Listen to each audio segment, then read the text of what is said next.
नमस्कार बच्चों, मैं पूनम रहलन आज आपको वाक्य संबंधी अशुद्धियों की जानकारी देने जा रही हूँ। बच्चों, आपको याद होगा पिछली कक्षा में हमने वर्तनी में अशुद्धियों की ज्ञान प्राप्त किया था।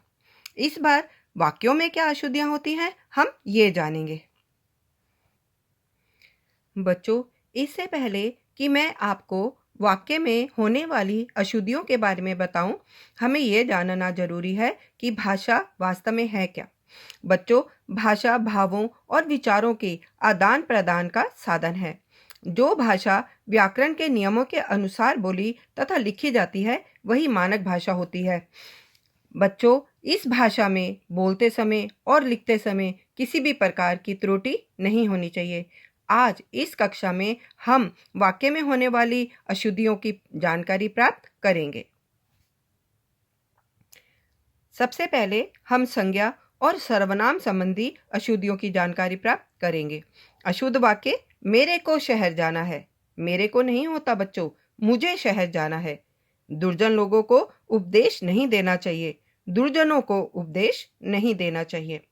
बच्चा लोग को पिकनिक जाना है। बच्चों को पिकनिक जाना है। लिंग एवं वचन संबंधी अशुद्धियां। अशुद्ध वाक्य माया ने गीत गाई। माया ने गीत गाया। पंडित जी ने बहुत सारे प्रसाद दिए। पंडित जी ने बहुत सारा प्रसाद दिया।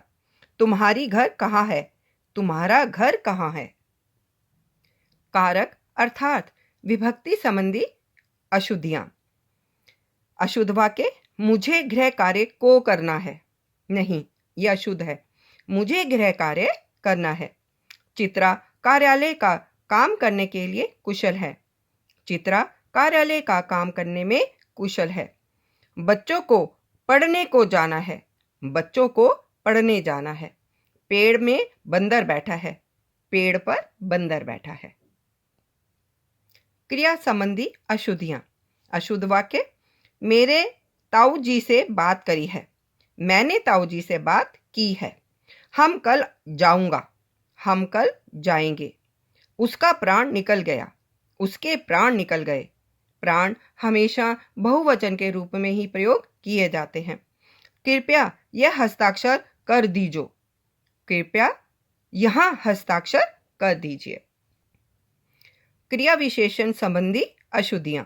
अशुद्ध वाक्य चाय में चीनी थोड़ा और डालो। शुद्ध वाक्य चाय में चीनी थोड़ी और डालो। उधर पर एक भिखारी खड़ा है। वहां एक भिखारी खड़ा है। मंदिर के बाएं तरफ बगीचा है। मंदिर के बाएं तरफ बगीचा है। पद क्रम संबंधी अशुद्धियां। पद अर्थात शब्द। शब्दों को आगे पीछे कर देने से भी हमारी बात का अर्थ ही बदल जाता है। तो यहाँ हम कुछ ऐसे उदाहरण देखेंगे। मुझे एक फूलों की लाल माला चाहिए। मुझे लाल फूलों की एक माला चाहिए। यहाँ मैं एक माला की बात कर रही हूँ, ना कि मैं एक फूल की। खरगोश को काटकर गाजर खिलाओ। खरगोश को नहीं काटना है बच्चों, गाजर काटकर खरगोश को खिलाओ। बच्चे को गर्म करके दूध दो। बच्चे को दूध गर्म करके दो। पुनरुक्ति संबंधी अशुद्धियां। हम कुछ शब्दों को एक ही वाक्य में दो बार पुनर्युक्त कर लेते हैं। ऐसी अशुद्धियों से भी हमें अपने आप को बचाना है। कृपया मुझे कुछ पैसा उधार देने की कृपा कीजिए। कृपया और कृपा दोनों एक ही अर्थ रखते हैं। कृपया मुझे कुछ पैसा उधार दे दीजिए या मुझे कुछ पैसा उधार देने की कृपा कीजिए। मैंने दिल्ली में दर्शनीय देखने योग्य स्थल देखे। मैंने दिल्ली में दर्शनीय स्थल देखे। पिताजी बाजार से खाने योग्य खाद्य पदार्थ लाए। पिताजी बाजार से खाद्य पदार्थ लाए। अव्यय संबंधी अशुद्धियां। अशुद्ध वाक्य पके अमरूद हाथ ही हाथ में बिक गए। पके अमरूद हाथों हाथ बिक गए। प्राचीन काल में भारतीय व्यापारी अपने देश में तथा दूसरे देश में घूमते थे। प्राचीन काल में भारतीय व्यापारी देश विदेश में घूमते थे। वह फूट फूट कर हंसने लगा। वह खिलखिलाकर हंसने लगा या वह फूट फूट कर रोने लगा।